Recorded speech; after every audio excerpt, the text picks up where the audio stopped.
public administration and other social sciences, and about Kautilya, and also about Sun Tzu. Okay. If you have any doubts, please make clear your doubts at the end of the session, not in between. Okay. And today Pallavi ma'am is not going to take class. I'm going to take class. A brief introduction about me is I'm a JRF scholar and I'm doing PhD under Pallavi ma'am. Today she made me to take classes because she is not able to take class. Okay. And if you have any doubts, please don't talk in between. You can talk at the end. And today, I'm going to teach you about public administration and other social sciences. And now we are going to learn about what is public administration and its relationship with other social sciences. Do you know what is the difference between humanities and social sciences? If you have any doubt only regarding the main outline of the class, you can ask in between. But other than those, you can ask me at the end. And let me explain you what is the main difference between humanities and social sciences. Humanities are the languages, means Telugu, Hindi, Urdu, English, French, Greece, and all. The systematic study of these languages is humanities. Whereas the systematic study of the social sciences, the systematic study of anthropology, sociology, political science, public administration, and any other subject which is not related to language is called a social sciences. So today we are going to learn about that comparison or the relationship between the public administration and other social sciences. Mainly, let us learn about what is the relationship between the political science and public administration. You all know political science is the mother of public administration, right? It got bifurcated from the political sciences long back in 1885. After that, public administration is made as a special discipline, and from the past 80 years, public administration is studied as a separate discourse in all the eligible universities to make students to choose public administration as a separate stream, which is different from the political science.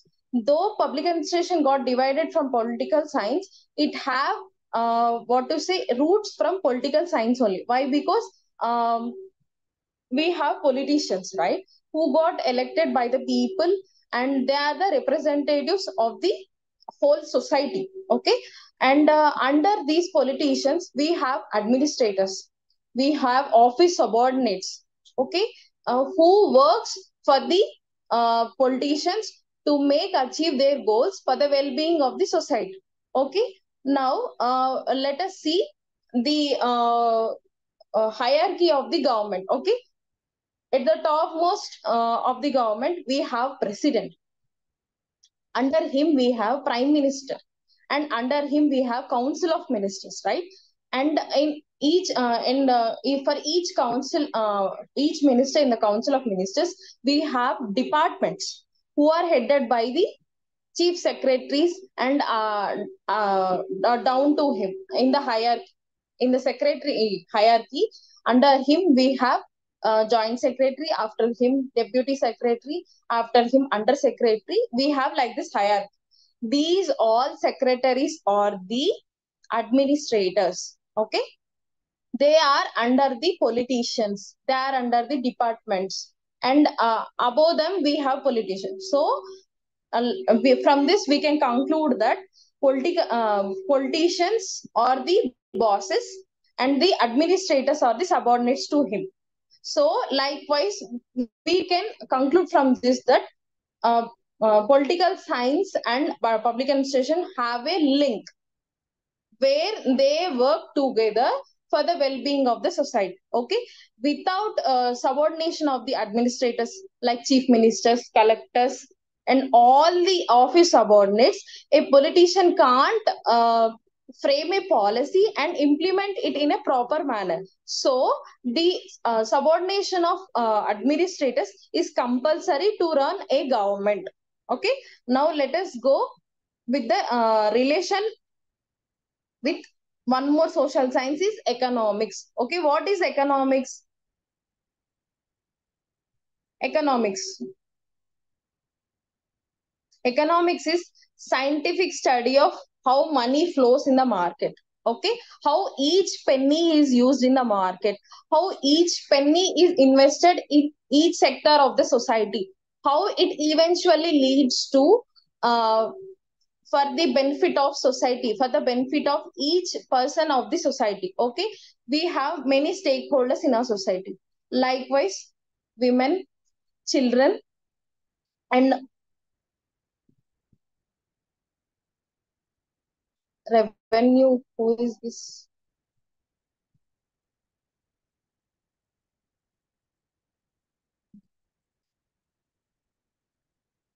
Am I audible to everyone?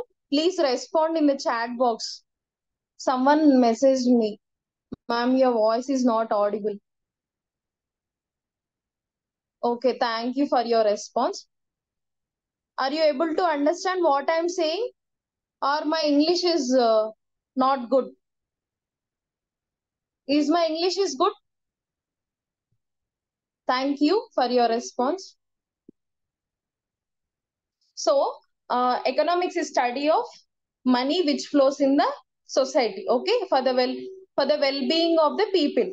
Now, how economics is related to public administration? How economics is related to public administration? Okay, public administration is what to say is the main branch which which frames a policy for the well-being of the society. Okay, where a policy in order to frame a policy or implement a policy, or in order to find the results of the policy which is being implemented, we need money. We need money prior to policy, or in while implementing the policy, or after the implementation of the policy. In order to get good result of the policy, we need money. How we need money? In our after making a policy, we need budget, right? We need financial resources, that is funds, grants. And in order to what to say in order to allocate grants, we need certain knowledge from economics. Okay, how many grants are required for this policy, and how these grants should be what to get allocated from the government. We For all this we need the knowledge of economics. And also, in order to what to say in order to measure the GDP of a country, in order to measure do you know GDP, right? Gross domestic product. In order to know the NNP, net national product, and in order to know about the statistics of any government in making a policy, we need certain knowledge of economics. Okay, economy is different from economics. Okay, economics is a pure study of how money is invested, how money is flowing in the system, and how it affects the life of the people. But economy is the in economy we study the actual what to say actual production of goods and services for what to say I can't say in few words. Economy is running government with money, with budget. Okay, with finance. And economics is pure study, and with the usage of knowledge of economics, we can frame budget. And with that budget grants, we can implement policies. After effects also, with after effects we can observe how policy is being achieved. Okay, next. And its relationship with sociology. Sociology is scientific study of human society and its origin, development, organizations and institutions. It actually studies how each social strata had its own origin, how each class is evolved in society. In For example, let us take India as an example. We have more than 4 or 5 religions, major religions in our country. and each religions have different subclasses, different castes, different groups. Okay. uh, when we compare North India, South India, West India, and East India, we have different groups of society as per the geography of their own regions. Castes are evolved, religions are evolved. Okay. Then here how we interlink sociology and public administration is a policy maker should understand the nature of each class. For each class, they need to uh, frame a policy as per the nature of the each class, each caste, each subgroup, each group, each religion. Okay. Now let us take a general policy which is related to women. Okay. We have policies like Sabala, we have policies like Gruhalakshmi. Okay. They are women are one of the subgroup of society.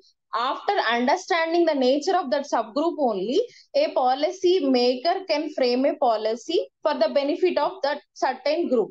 Okay. Likewise, public administration and sociology is related. Now let us know the relationship of the public administration with the history. Okay, what is history? History is studying the past events, right? Is everyone is understanding? Please say yes in the chat box. Why? Because for the first time I am teaching. Is everything is okay? Please give me a response. Na?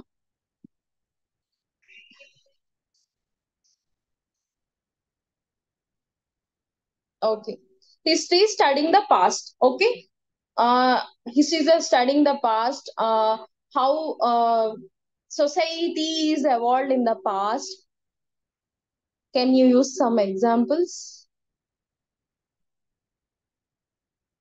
Okay. Okay. History is studying the past, right? From past, we can learn how we have different dynasties, right? In our history, we have Mauryan Empire, we have Gupta Empire. Later on, we have Kakatiyas. After that, we have Mughals. After that, we have Shahis. Okay. From their past experience, how the Mauryan administration had been taken place in those times, how Mughals have ruled our country, how Kakatiyas have ruled our country. From their what to say, their day-to-day administration, how the administration had been done in those days. From those past experiences, we can learn how we can do administration right now, how we can facilitate people with goods and other services. We can learn from those past events or past administration activities. And during Mauryan period, we used to have a prime minister. Under him, we used to have council of ministers, and they used to have for each department separate superintendents, and we used to have spy system. Okay, from learning from their administrative activities, we slowly evolved in the time being, and we have followed their system in our present generations as per the changes in the society. Okay, during those days also we used to have prime minister. We used to call him Mahamantri. Now we are calling him with the name prime minister. At that time we used to have king. Okay, now we have president. Okay, at that time we have council council of ministers. Same system now also we are following. Before, prior to independence, we used to have same pattern where British used to follow, and we used to have administrators also. Okay, who are collectors during British's time. And collector is responsible for revenue collection, and he's also responsible for judicial system in his district. Okay, these we have adapted this administrative system from the past by observing from the past administrative system in our society. Okay, Likewise, history is connected with public administration. And relationship of anthropology with public administration. Do you know what is anthropology? Anthropology is nothing but which studies about man's origin and evolution. How a man evolved from early man to early man to now a high evolved human being. Okay, this is the what to say. This subject is related to how human evolved and from where he have origins. Okay, earlier he was a hello.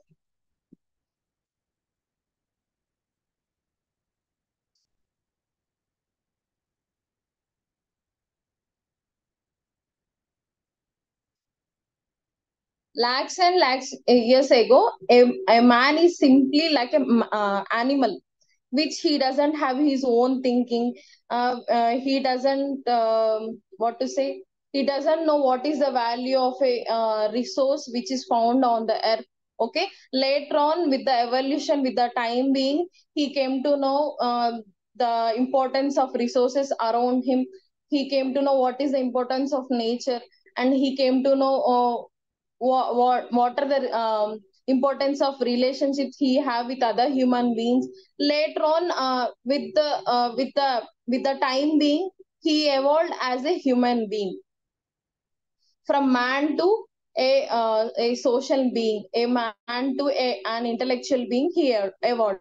This is this whole study is called anthropology, and how it is related to public administration means an anthropologist who studies anthropology, he does uh, research about the people who lives in certain areas. Okay, when we compare East India, that is east part of India, that is seven sister states: Assam, Arunachal Pradesh, Nagaland, Tripura, Mizoram.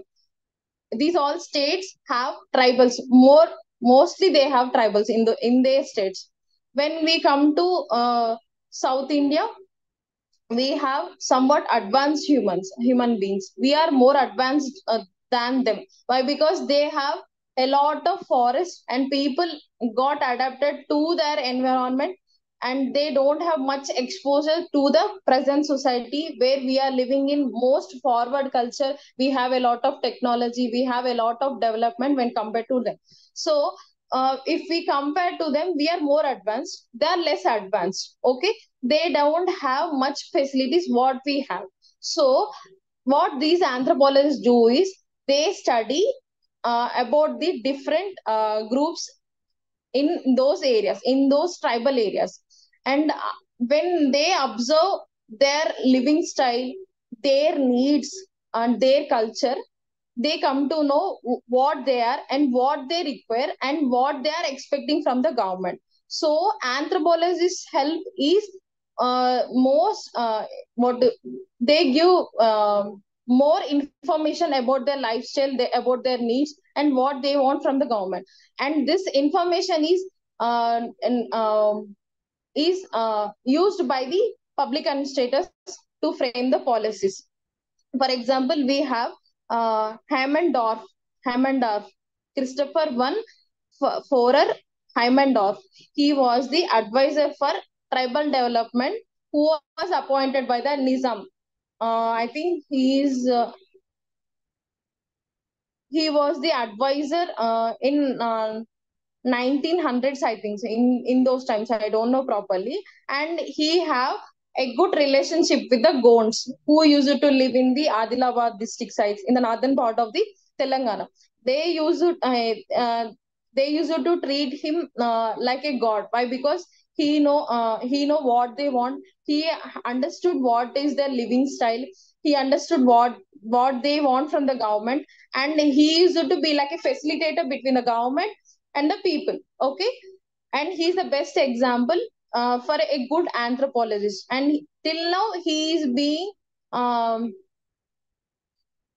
he's being reminded by the people till date. Likewise, public administration is related with anthropology. To sum up, public administration have a relationship with all the disciplines of social sciences. Public administration can't what to say can't single-handedly handle all the needs of the people. It needs knowledge from each social discipline in order to frame policies, in order to implement the policies, and in order to achieve the goals of the state. Okay, from each discipline, public administration gains some knowledge. With that knowledge, it functions according to the goals of the society. Okay, now let us go to fifth unit, Kautilya. Okay, and let us have a brief introduction about Kautilya. Kautilya is the teacher and guardian of Chandragupta. Chandragupta is the ruler in the Mauryan Empire. He is the greatest ruler in the whole Mauryan Empire. Okay, and he is Kautilya is a teacher of this Chandragupta Maurya. In which period? In the period between 350 to 283 BC. That is second century BC. Okay, and this Kautilya was an eminent prime minister during his period, Chandragupta Maurya period. And he is the author of the book called Arthashastra.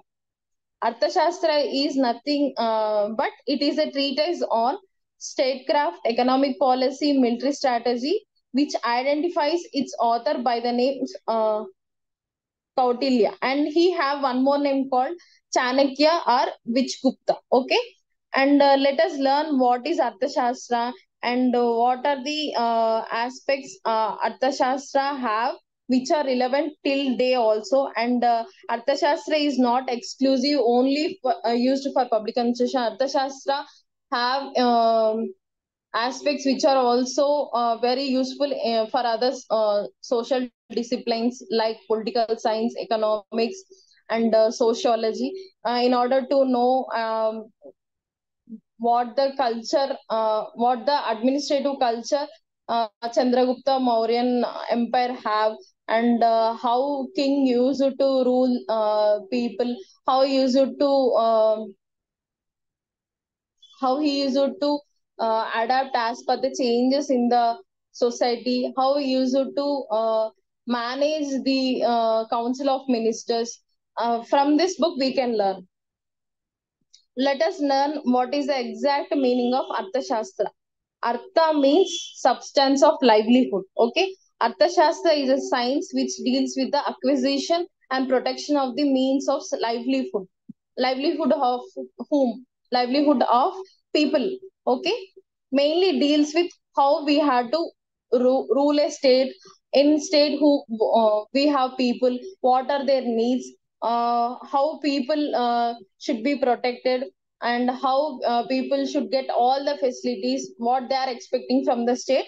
And these all are there in Arthashastra. Okay, Arthashastra, according to Kautilya, Arthashastra is a guide to acquire and secure this world. Okay, it and Arthashastra is a science that deals with the statecraft in the internal as well as external spheres also. Okay, and in Arthashastra, we have four chapters which belong to public administration. That is first chapter, second chapter, fifth chapter, and sixth chapter. These all exclusively related to public administration only. Okay, and in Arthashastra, there are various aspects which describes about the qualities of a king, how should a king should perform his duties, how council of ministers they have to perform their duties, and uh, how uh, how a state should be ruled, and what are the nature of the duties and nature of a state, and about Saptanga theory. And in Saptanga theory we have seven organs, and what is administrative system in during Mauryan Empire, the and what are the elements of administration in the Mauryan era, and what is the machinery of the government, and who are the important officers during the in that period, in this whole Arthashastra have. Okay.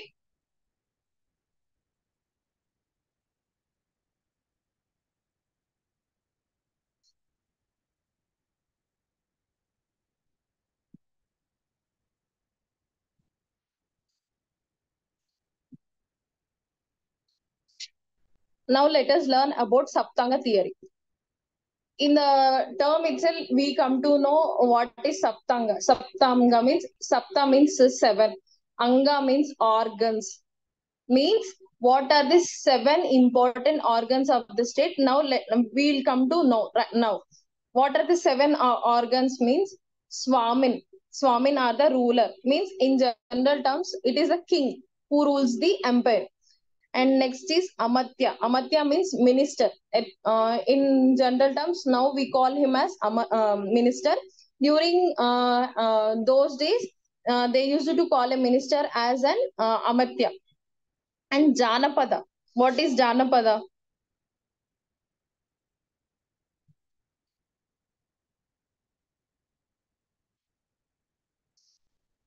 Janapada means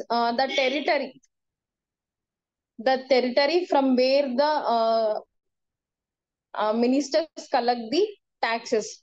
And fourth one is Durga. Durga means fort, from where the king rules. And Kosha. Kosha means treasury, where the king have his own treasury. When people are in need, when people are in crisis, from this treasury, king gives out some grains or financial resources, or any other financial during financial crisis. King helps people from taking financial resources from this treasury. And then Danda, or the army, where soldiers play an important role uh, to fight for the well-being or for protecting their own state or the empire. And the last one is Mitra. Mitra or ally or friend. Okay, these are the seven organs of this Saptanga theory. Uh, According to Saptanga theory, a ruler is like a father, like a father to the people, and people are the children to the king. Okay, to the ruler, and he is responsible for the yogakshema of his empire or of his people, and he is the ultimate torch bearer of the empire. Who? King or the Swamin. Next, Amatya.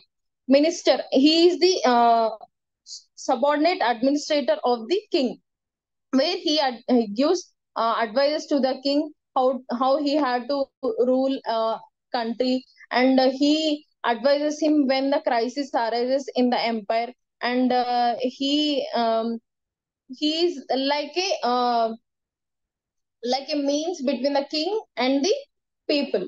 And Janapada means territory. And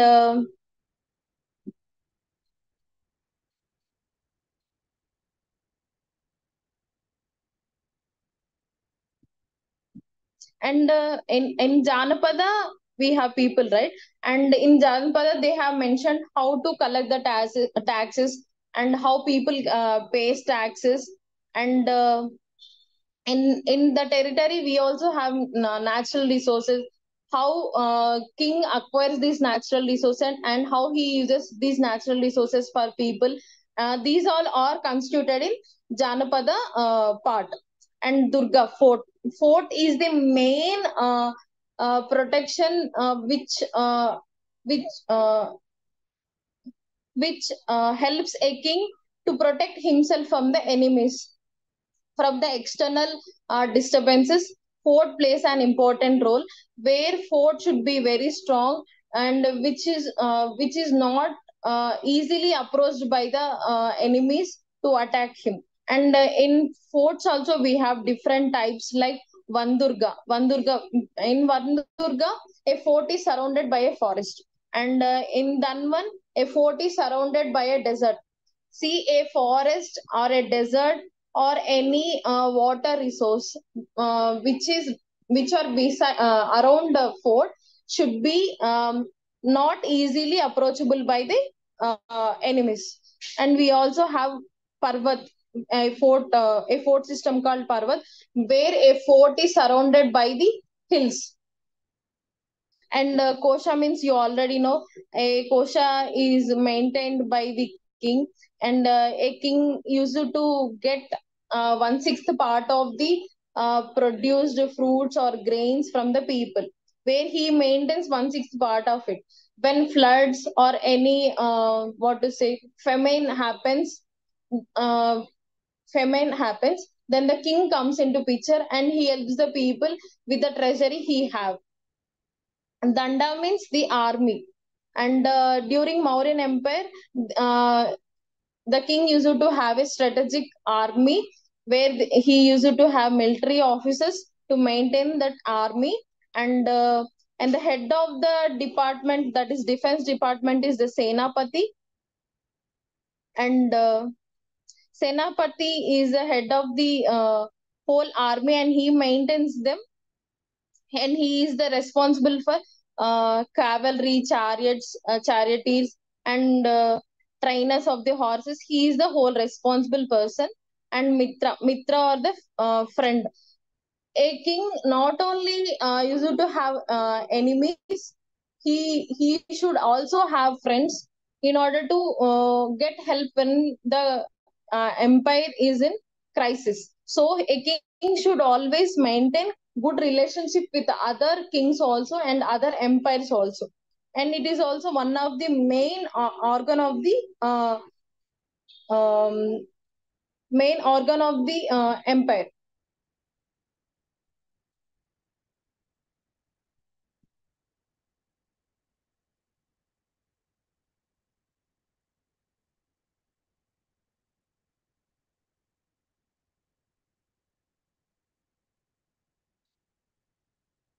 Now let us learn about what is machinery of the government. Uh, every government have their own machinery with council of ministers, and in each council of ministers we have different departments, and each department have a minister, and under him we have secretariats, and each secretariat have its own hierarchy of chief secretary. Under him we have a joint secretary, we have deputy secretary, who are the subordinate officers to the minister. Though the secretariat have important role in framing a policy, but the ultimate powers lies in with the minister only, whether to approve the policy or to cancel the policy. The whole powers lies with the minister only. Okay, why? Because he is the representative of the people, and he can manage the state affairs with the help of these important officers only. Now let us learn about the different departments during Mauryan Empire.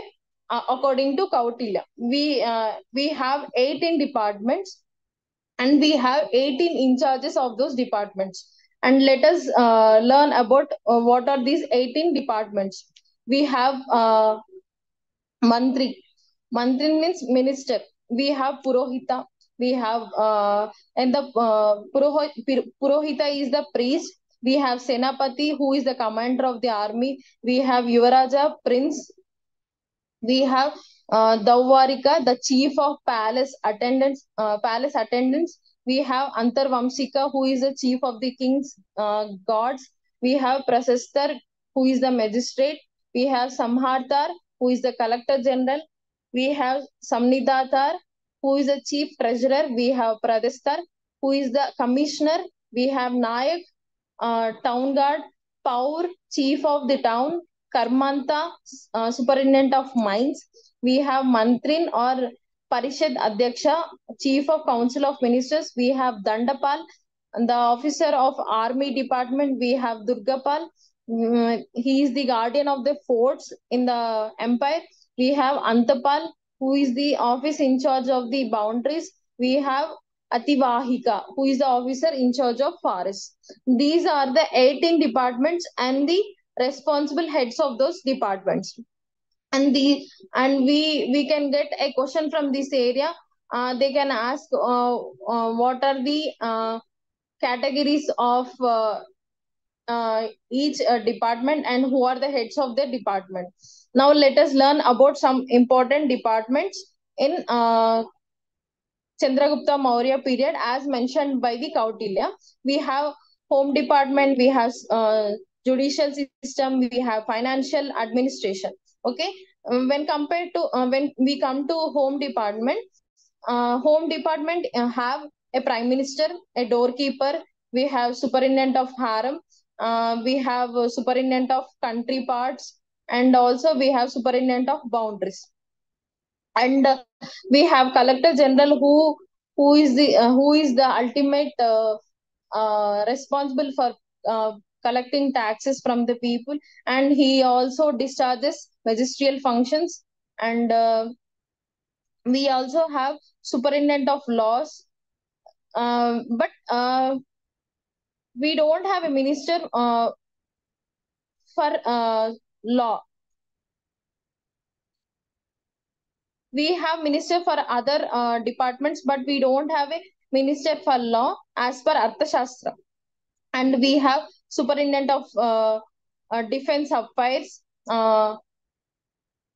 We have superintendent of passes. Passes means those who enter the country for some activity, for some financial activity.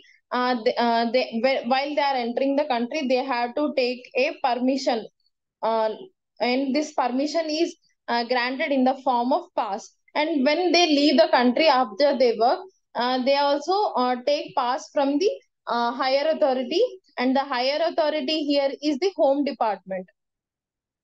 Now let us learn about the judicial system. And during Mauryan Empire time, we have three persons in Dharma Shastra.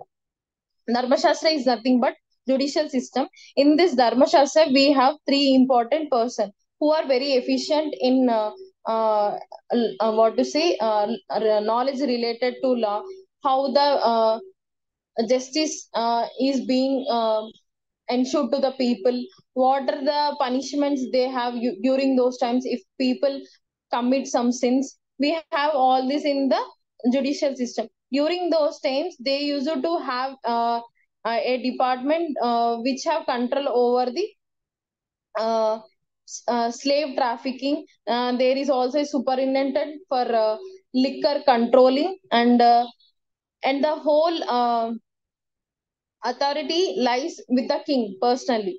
There is no idea regarding whether king is the ultimate person who gives the justice, or there is a chief judge. We don't have proper idea according to Arthashastra. But there used to be stringent laws. There used to be very hardcore punishments if they commit sins.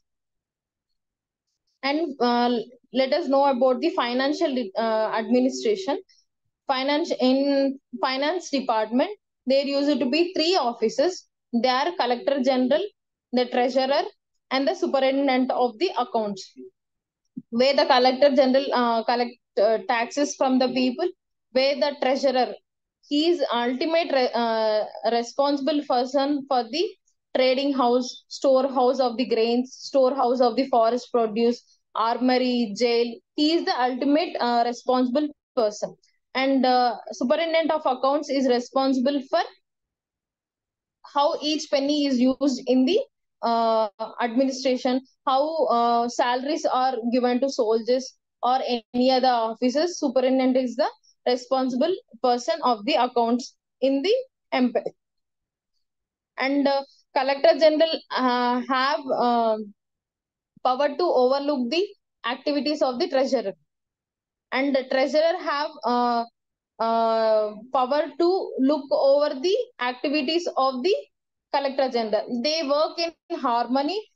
They have interrelationship. Why? Because a treasurer is responsible for the financial resources in the empire, and these financial resources reach treasury uh, by the collection of taxes by the collector general. So in order to collect the taxes from the people, the collector should have knowledge about how many people are there in the state, how how he have to collect the taxes from each group, from traders, from trade guilds, how they have to collect this knowledge.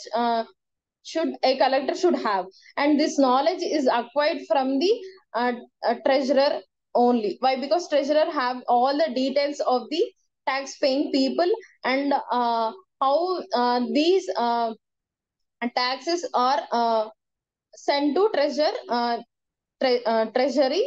The treasurer have that knowledge, and this knowledge should be or information should be shared with the collector general to collect the taxes.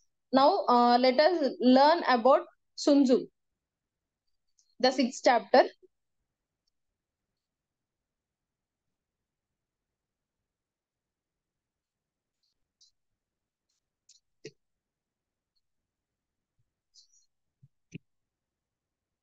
Let us know something, some personal information about Sun Tzu. Sun Tzu belongs to 5th century BC. He is a military general. He is a philosopher. He is a writer. He is a strategist, and he is titled with a name called Master Sun. Okay, and he advocated about ancient Chinese military treatise, and he advocated about the art of war in his book called Art of War. And in this, in his book Art of War, he mentioned about the war strategies, and he mentioned about how we can deal with our enemies or with our other stakeholders without waging any physical battle. Like, because physical battle leads to and destruct a lot of huge destruction, a lot number of what to say,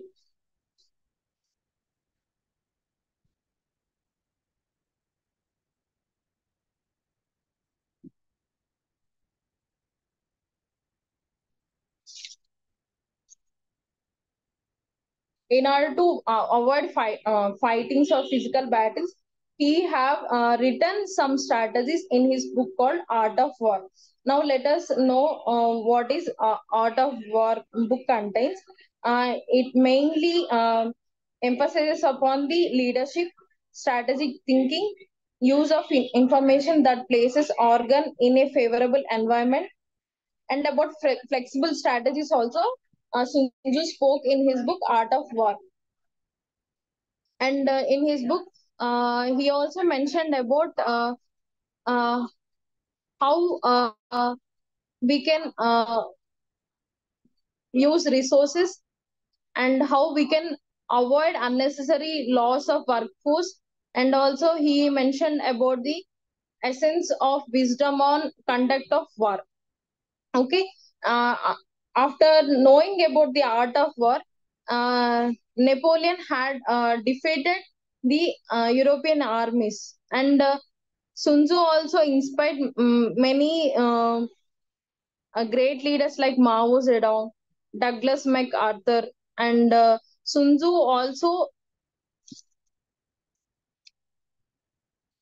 mentioned about the uh, strategic management, project management, security management, patent management, quality management, change management, human resource management, organizational behavior, marketing, leadership, management education, and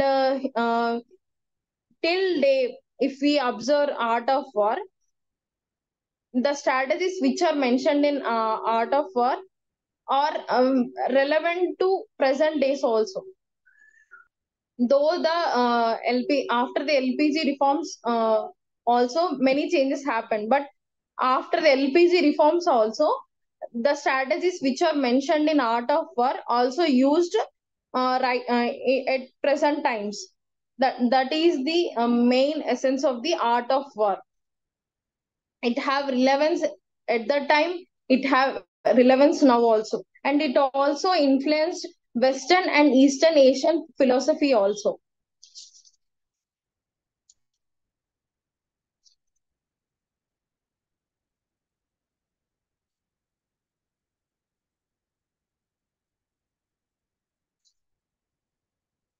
Art of War also mentions about how a prince or the king should rule the country, and also how a military commander should organize his army, his soldiers, his cavalry, and how a war should be fought. Also mentioned in Art of War. In Art of War, Sun Tzu presented about complexity and unpredictability of war are created by process of interaction. What Sun Tzu told is, with the process of interaction, only a war happens, he told. Interaction between the other kingdoms and the desire to acquire other kingdoms, he mentioned about it. And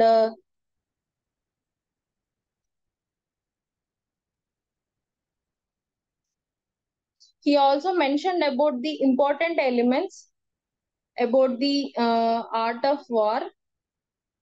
They are strategic leadership, art of deception, information, flexibility, mission, avoiding conflict.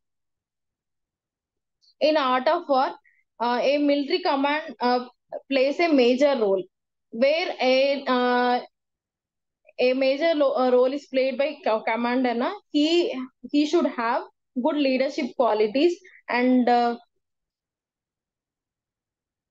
he should have intelligence, he should have trustworthiness, he should have humanity, he should have courage, he should have strictness, he should be disciplined. And with the good leadership qualities only, a commander can command his soldiers to wage a definite war. Okay.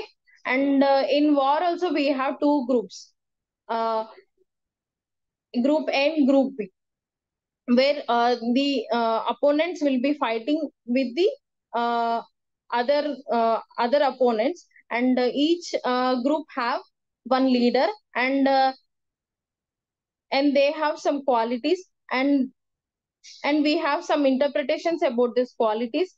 And let us come if we compare the leaders of the each group, we some questions arises.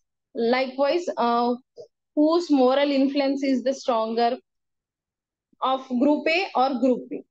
Whose followers are more willing to subscribe to common goals, either group A or group B? Which leader is more able, either group A leader or group B leader? Which army has great advantage of nature and terrain, either group A or group B? Likewise, certain interpretations are spoke in art of war. And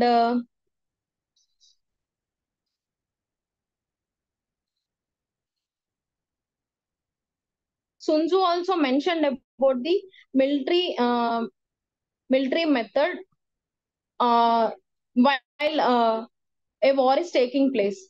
Let us know about some sections of that military method.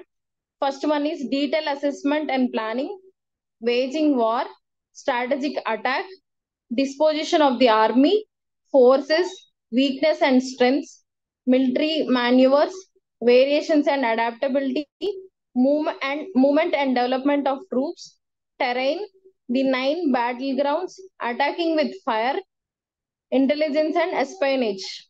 These are the 13 sections where a military method had been explained in art of war.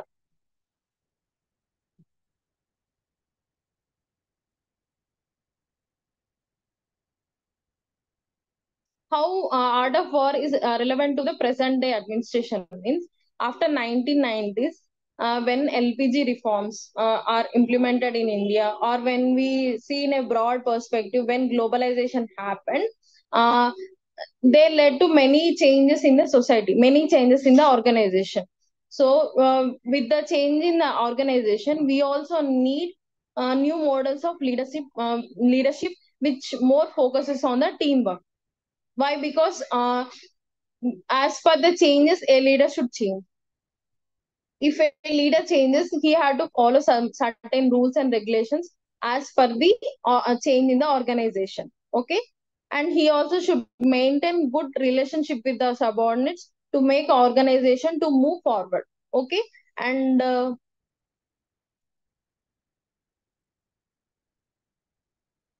And both the leader and subordinate should have good relationship in order to achieve the ultimate goal of the organization, or the common purpose. They have a common purpose of the organization. And a leader should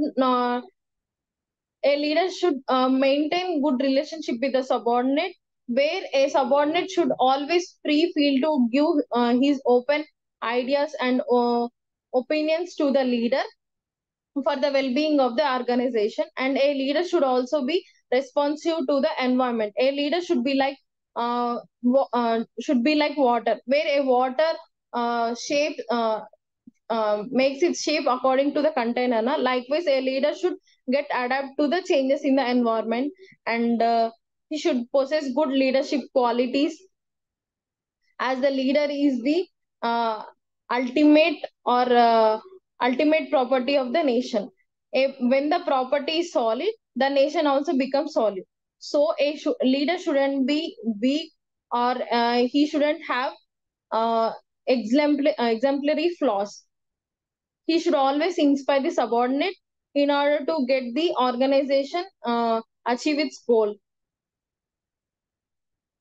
If a leader is competent enough, he have all the potential to achieve the task in the organization in order to provide goods and services to the people. A leader should have a noble character. He should be a good decision maker. He should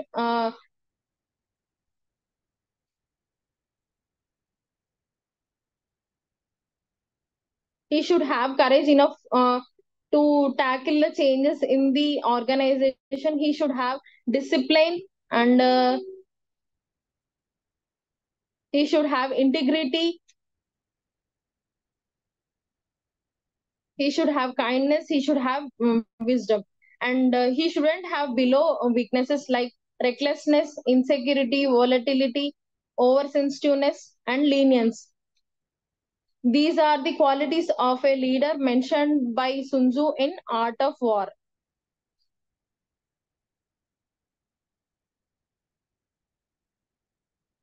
Okay, the class is over. Do you have any doubts?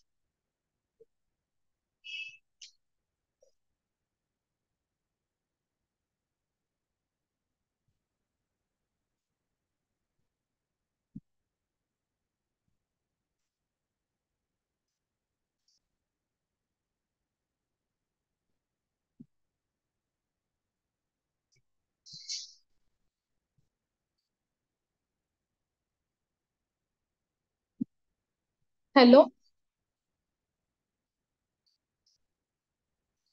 Do you have any doubts?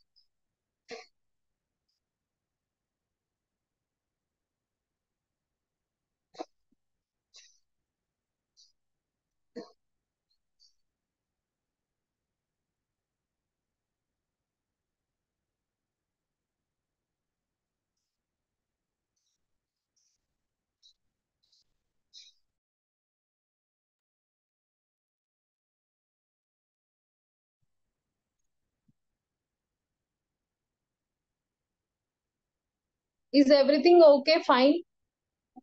Actually, we have less time, so we can't. So I can't explain everything in much detail. I have given outline of each unit briefly. See, when you are writing exams, you must give an introduction to every question.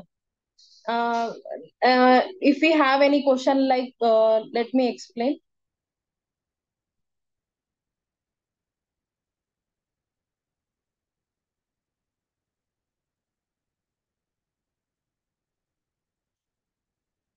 Now, if they ask what is the essence of art of war, they will ask a question in exam. First, you explain what is, then briefly.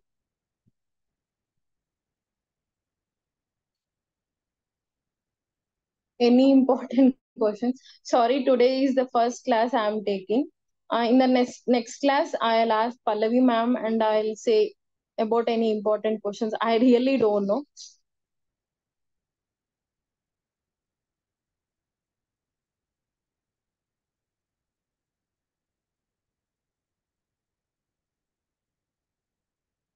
Is there any doubt?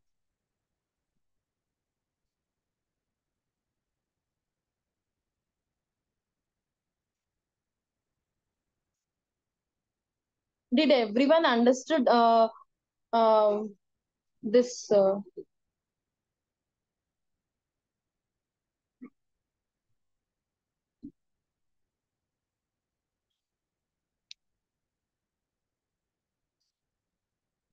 Next.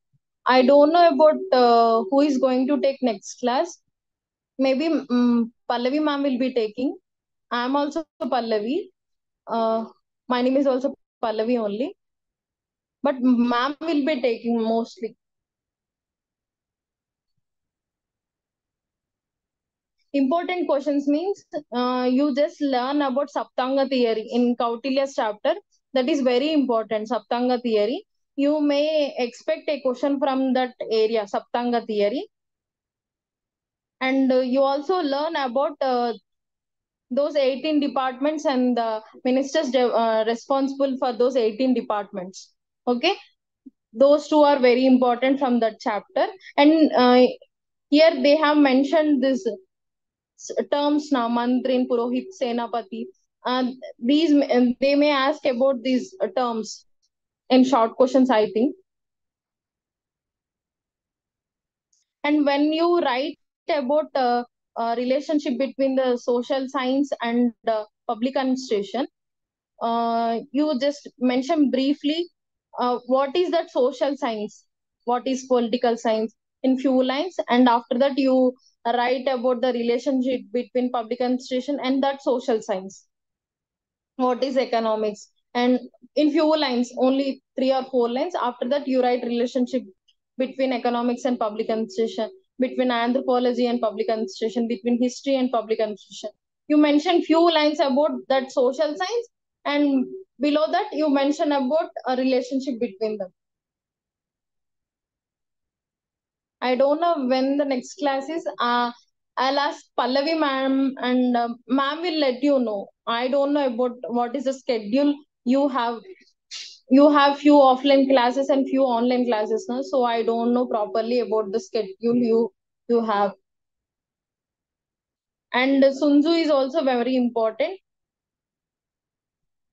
When you're writing about art of war, mention about Sun Tzu. Okay, he have some titles like Master Son, and he have some titles. Okay, let me see what are the titles he have.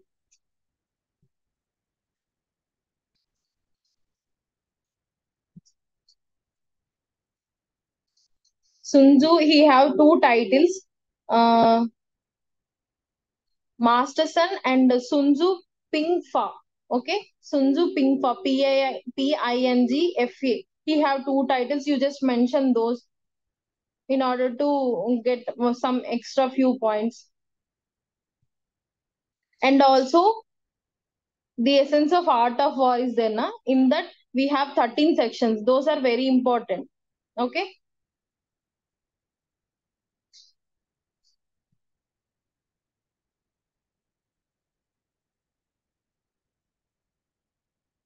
and they may ask a question from relevance of art of work to the present day administration.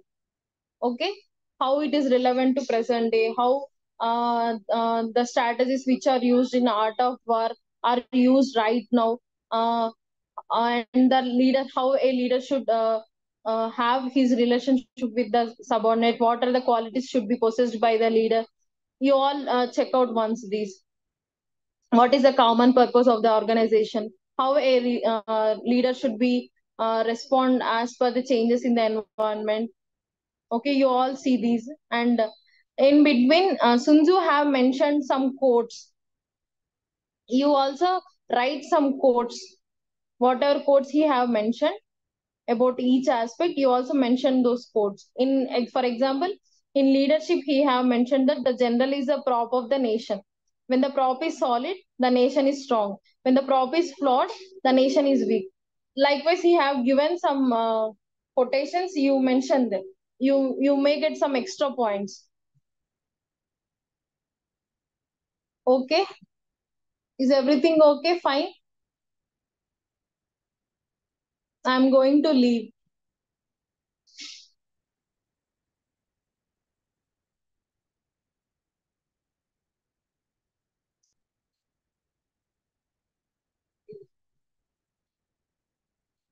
Do you have any other doubts? I don't know whether I'm going to take next class or not, and I don't have proper idea what are the important questions. Okay, Pallavi ma'am will let you know in your groups, and you can ask ma'am if you have any other doubts. Okay, thank you, and bye. All the best for your exams. I'm leaving.